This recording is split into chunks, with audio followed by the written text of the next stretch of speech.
저는 오늘 여러분들과 함께 높여주시는 하나님, 이런 제목으로 은혜를 나누려고 합니다. 여러분은 하나님의 사랑하심에 대하여 의심해 본 적은 없으십니까? 내게 주어진 상황이 너무도 혼란스럽고 낙심이 되어서 하나님이 정말로 나를 사랑하시는지 의심해 본 적은 없으십니까? 사실 우리 모두는 이런 의심을 할 때가 있습니다. 마치 꺼져가는 심지어와 같이 하나님의 사랑에 대한 믿음이 식어지는 순간을 경험할 때가 있습니다. 이럴 때 우리가 용기를 내어 붙들어야 할 말씀은 하나님의 사랑은 영원하다는 것입니다. 로마서 8장 39절의 말씀처럼 우리의 죄는 크고 우리의 믿음은 작지만 그 어떤 것도 하나님의 사랑에서 우리를 빼앗을 수 없음을 붙들어야 합니다. 비록 연약해도 하나님의 사랑은 그 연약함 속에서도 우리를 지키시고 보호하심에 부족함이 없음을 붙들고 나가야 합니다. 요즘 들어서 제 주변에 손주가 생기는 목사님들이 한두 분씩 생기기를 시작합니다. 이 말은 저도 점점 나이를 먹어가고 있다는 뜻이기도 합니다. 그런데 이 손주를 보시는 목사님들에게서 발견하는 공통점 두 가지가 있습니다.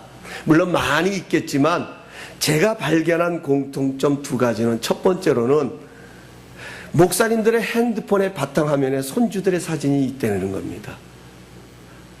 또한 두 번째로는 그 손주를 자랑할 때 제일 좋아한다는 것입니다. 저는 지금까지 손주 자랑을 하면서 얼굴을 찌푸리고 인상 찍으려면서 손주 자랑하는 목사님을 만나보지를 못했습니다. 다 손주 자랑할 때는 가만히 앉아있다가도 침묵을 지키다도 언제 내가 침묵했냐는 식으로 얼굴에 화색이 돌면서 그 손주를 자랑하는 그런 모습들을 보게 됩니다. 여러분, 사실 손주가 뭘 그리 자랑거리가 되겠습니까? 가만 놓고 보면 손주는 다 부족한 것뿐입니다. 다 손이 가야 되는 거예요. 자기가 스스로 먹을 수 있는 것도 아닙니다. 다 먹여줘야 되고 입혀줘야 되고 갈아줘야 되고 다 부모의 손길이 가야 되는 그러한 존재입니다. 그럼에도 불구하고 할아버지는 손주라는 그 자체만으로도 기뻐합니다. 그러다가도 자기 스스로 일어서고 어느 날 손주가 스스로 말하기를 시작하고 더 나아가서는 그 입에서 할아버지 하는 할비 하는 서투른 말이라 할지라도 그 할아버지의 이름을 불러주고 알아줄 때, 그때는 마치 온 세상을 얻은 것처럼 매우 기뻐하고 즐거워하고 자랑하는 그런 할아버지의 모습을 보게 됩니다. 여러분, 우리 하나님도 동일하십니다.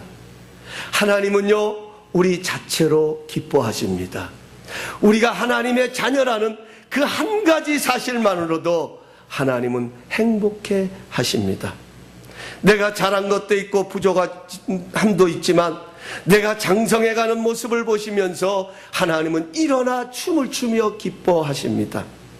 하나님은 우리를 높여주시기를, 우리를 자랑하시기를 가장 기뻐하십니다.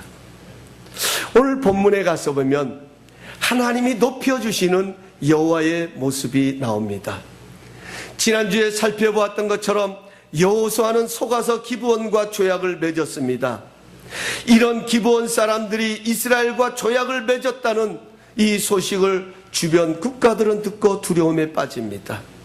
오늘 2절에 가서 보면 기브온은 아이성보다 더 큰 성이었고 기브온 사람들은 아이성 사람들보다 더 용맹스럽고 더 강하였다라고 소개하고 있습니다.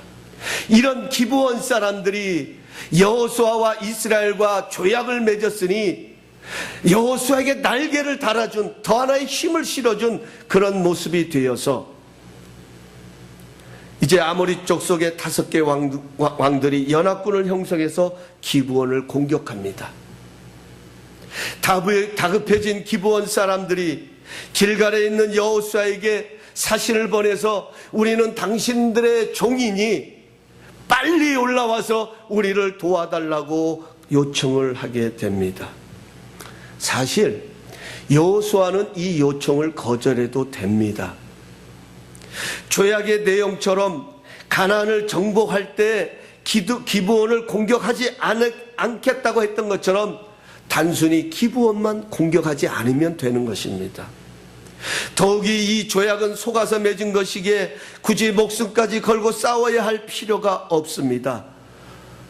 손대지 않고 코 푼다는 말처럼 오히려 조약이 자동 파기될 수 있는 기회입니다. 그러나 여호수아는 기브온을 돕기 위해서 길갈에서 약 28마일이나 떨어져 있는 그 성읍까지 군사들을 이끌고 밤새도록 행군을 해서 도착을 하게 됩니다. 저는 이런 여호수아를 보면서 마치 여호수아는 전쟁을 즐기는 사람처럼 느껴졌습니다. 자신을 속인 사람, 그런 사람들을 위해서 전쟁에 나서는 여호수아를 보면서 이 사람은 전쟁에 대한 두려움이 없는 사람같이 보이기도 했습니다. 그런데 여러분, 두려움이 없는 사람이 어디에 있겠습니까? 전쟁을 만나면 다 두려워합니다. 단지 차이가 있다고 하면 그 두려움을 극복할 뿐인 것입니다. 여러분, 고난을 좋아하는 사람이 어디에 있겠습니까? 하나도 없습니다. 예수님조차도 십자가 앞에서 하실 수 있거든 이 잔을 내게서 옮겨달라고 간구하셨습니다. 누구나 자신의 삶에 문제가 없기를 원하는 것 당연한 것입니다. 당연한 바람입니다. 그럼에도 불구하고 고난이 찾아오고 문제가 주어지는 것이 우리의 인생입니다. 단지 차이가 있다면 고난을 넘어서는 사람이 있고 고난 앞에 주저앉아 있는 사람이 있습니다. 문제를 풀며 그 문제를 통해 성장해 가는 사람이 있고 그 문제에 갇혀서 낙심하는 사람이 있습니다. 형통의 사람은 문제가 없는 것이 아니라 하나님과 함께 문제를 넘어서서 성장해 가는 것입니다. 이것이 바로 우리가 누려야 할 믿음 생활의 기쁨인 것입니다. 우리가 예수를 믿어도 문제는 찾아옵니다. 우리가 기도를 해도 문제는 우리 가운데 주어질 수 있습니다. 그럼에도 불구하고 우리가 기쁨 가운데 이 길을 갈 수 있는 것은 그 문제 가운데 걸어가지만 우리는 하나님과 함께 그 문제를 넘어서서 오히려 인생의 걸림돌을 디딤돌로 만고 가는 이런 승리를 맛보며 가기 때문에 우리는 형통한 사람이 되고 그런 기쁨을 맛보게 되는 것입니다. 여호수아는 전쟁을 좋아하는 사람이 아닙니다. 여호수아는 비록 속아서 맺은 조약이지만 그럼에도 불구하고 그가 기브온 사람을 위하여서 많은 군사를 이끌고 밤새도록 행군하여서 성읍에 도착한 이유는 하나님의 이름으로 맺은 조약이기 때문입니다.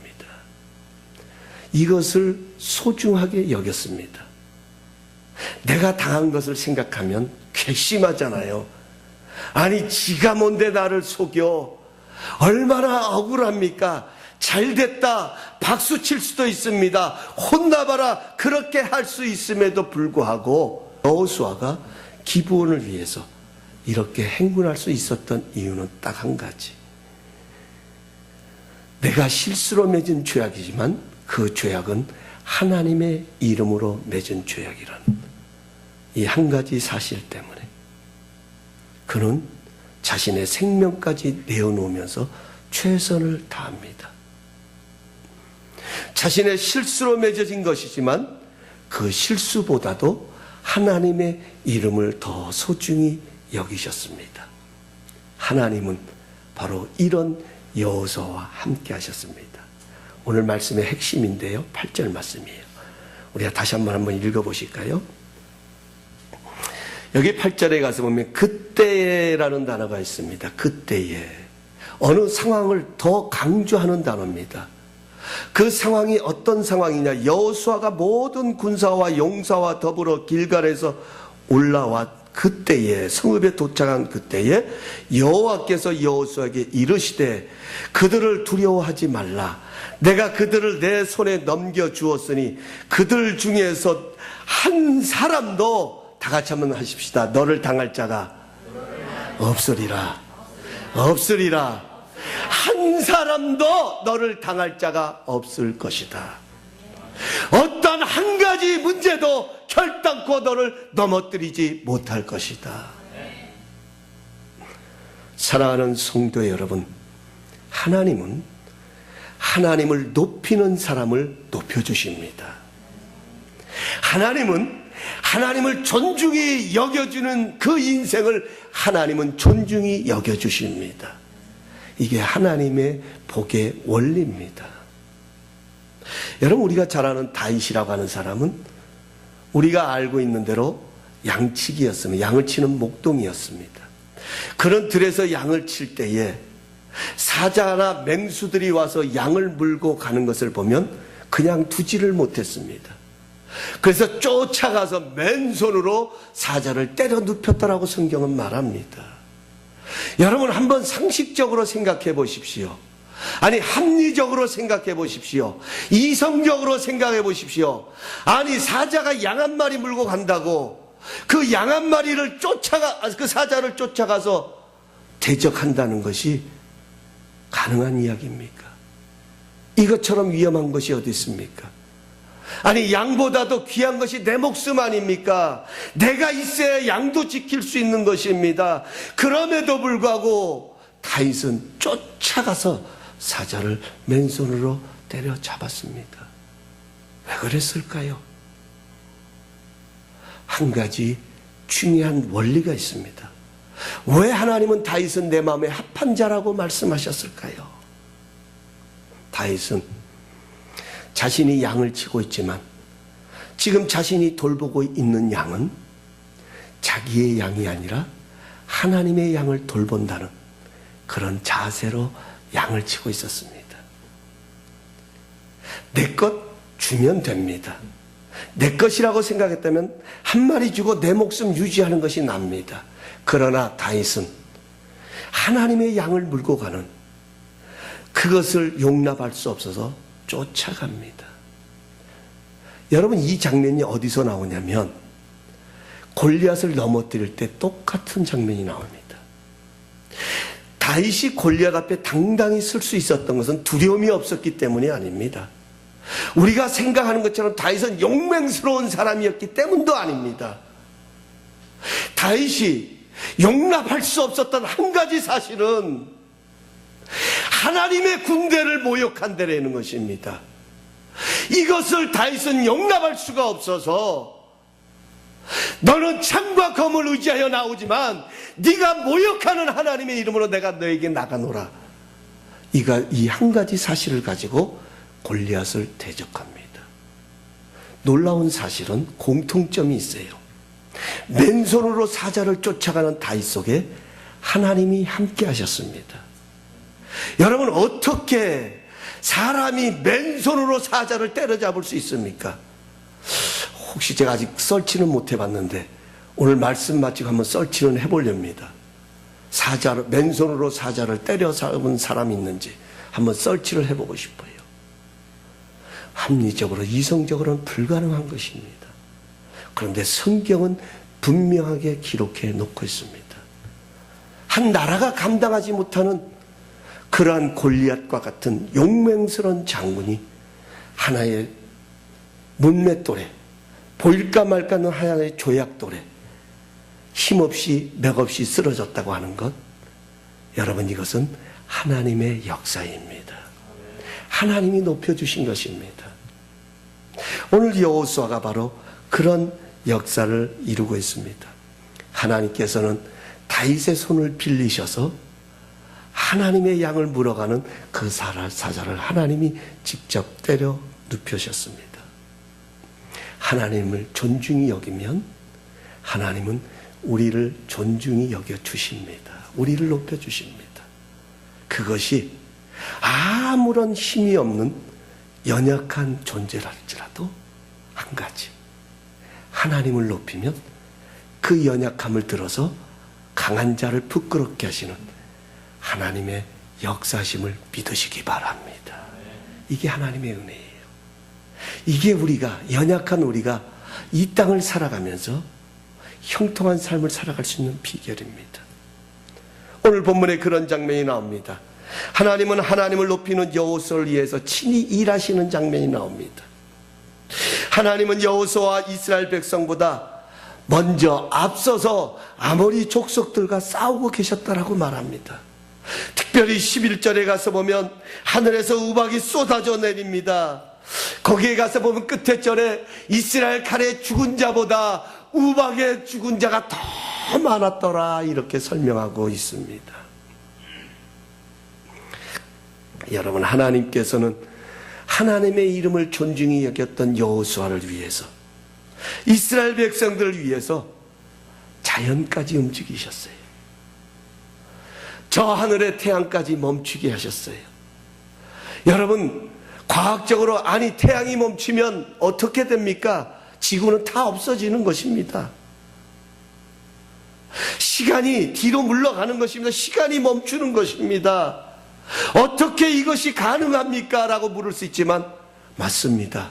우리의 지식으로는 이해할 수 없지만 하나님은 가능하십니다. 하나님은 멈추셨습니다. 언제까지요? 이스라엘 백성들이 아모리 족속을 다 물리치기까지 해와 달은 멈추어 서 있었습니다. 그것을 성경은 오늘 하나님은 여호수아 편에서 일하셨다, 하나님은 이스라엘 편에 계셨다, 이렇게 말씀하고 계십니다.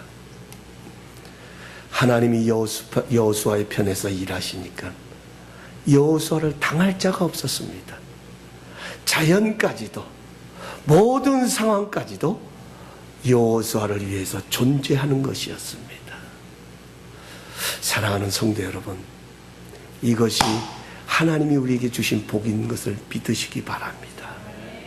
하나님은 우주 만물을 창조하셨습니다. 7일 동안 사람까지 지어서 하나님은 6일 동안 온 우주 만물을 창조하시고 마지막으로 사람을 지으시고 하나님이 주신 말씀은 이 모든 것을 너희에게 주니 너희는 이것을, 이 땅을 정복하고 다스리고 지배하라고 말합니다. 하나님의 6일 동안의 작업은 우리를 위해서 한 작업입니다. 우리를 위해서 지으신 것입니다. 우리를 위해서 만드셨습니다. 우리가 그것을 누리고 살아갈 수 있도록 하시기 위해서 하나님은 우리에게 그 자연을 허락해 주셨습니다. 하나님이 높여주시면 당할 자가 없는 것입니다. 상황이 좋아서가 아닙니다. 내 여건이 좋아서가 아닙니다. 아니요, 우리는 문제 가운데 있을 수 있고, 우리는 물 가운데로 지날 수도 있고, 우리는 불 가운데로 지날 수 있지만 하나님이 함께 하시면 당할 자가 없습니다. 우리의 인생은 하나님이 누구의 손을 들어주느냐에 달려 있습니다.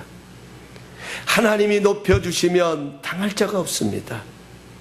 하나님이 높여주시면 그렇게 안 될 것 같은 불가능했던 상황도 오히려 내 편이 되어지고 내게 유익함으로 다가옵니다. 이것이 바로 합력하여 선을 이루시는 하나님의 역사하심인 것입니다. 그렇게 가슴 아프고, 그렇게 나에게 아픔을 주고, 그렇게 나를 힘들게 하였던 그 상처, 그 고통, 그 문제까지도 하나님은 유익이 되게 하시는데,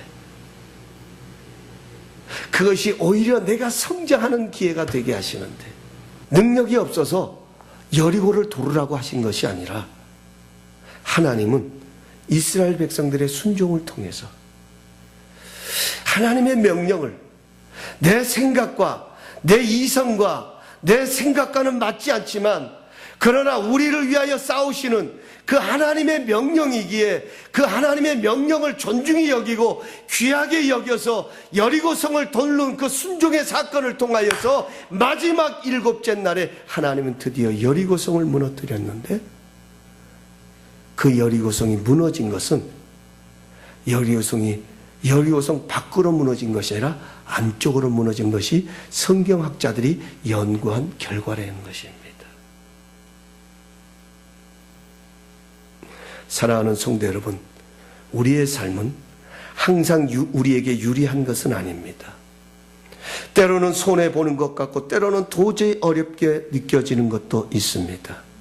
그러나 하나님의 이름 때문에, 하나님의 존귀하심 때문에, 하나님의 거룩하심 때문에, 나를 사랑하신 그 하나님의 사랑하심 때문에 참아야 할 때가 있고 어렵고 힘들어도 가야 할 때가 있습니다.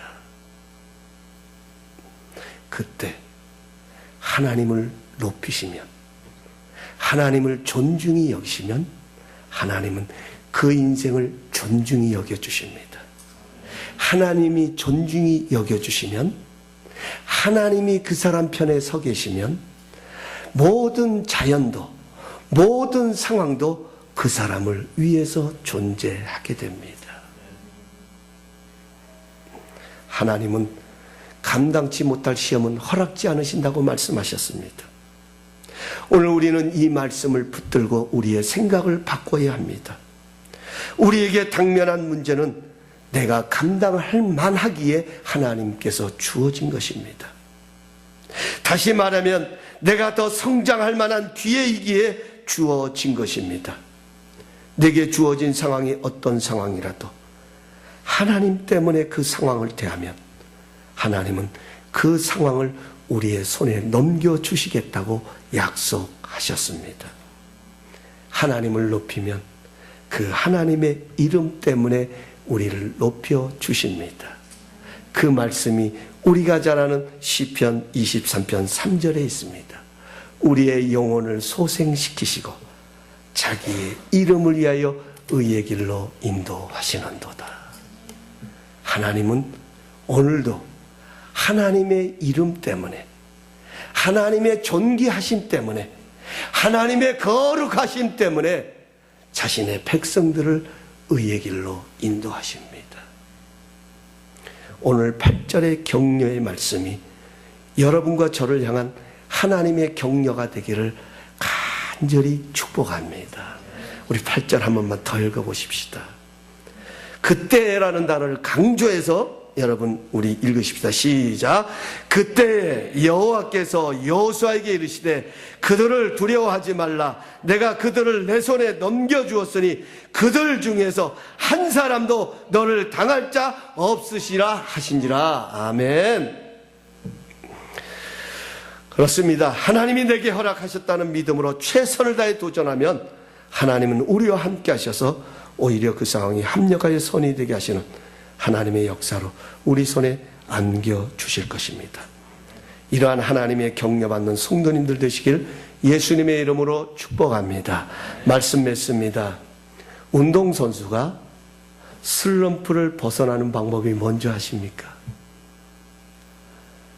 제일 먼저 기본으로 돌아가는 것이랍니다.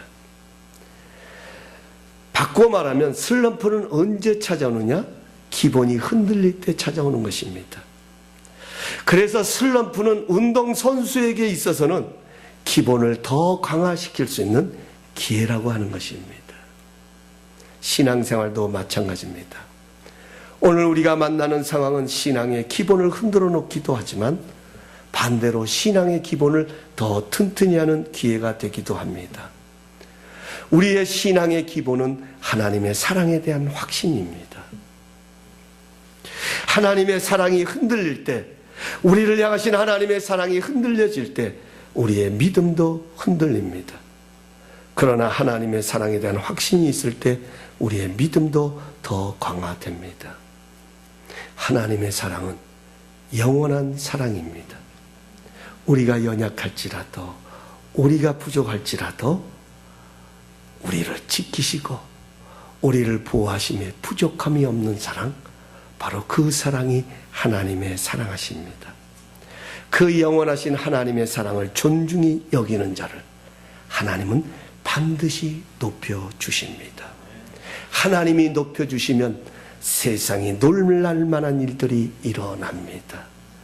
하나님이 높여주시면 지난날의 부끄러움도 지난날의 수치도 오히려 의미 있는 것으로 다가오게 됩니다.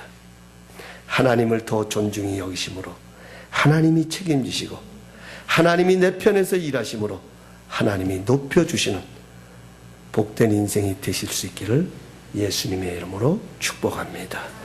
기도합니다.